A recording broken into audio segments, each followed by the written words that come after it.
ہم تو بھائی سوچ کے ہی جو ہے ہم کہتے ہیں ہائے اللہ اب شعبان میں بھی رکھیں اور رمضان میں بھی روزے رکھنے ہمیں پڑیں گے، تو ہم جو ہے وہ اس چیز سے کترانا شروع ہو جاتے ہیں۔ پر آپ صلی اللہ علیہ وسلم جن کو جنت کا پتہ تھا اور اللہ کے محبوب پھر بھی دنیا میں جو ہے وہ اپنی آخرت سنوارنے کے لیے جناب کتنے زیادہ انہوں نے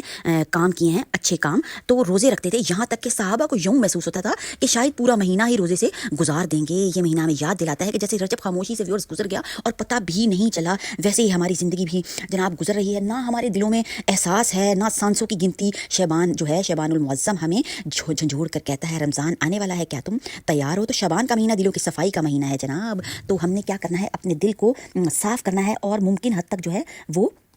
کوشش کرنی ہے۔ اور پھر شب برات بھی ماشاءاللہ سے اسی مہینے میں آئے گی، تو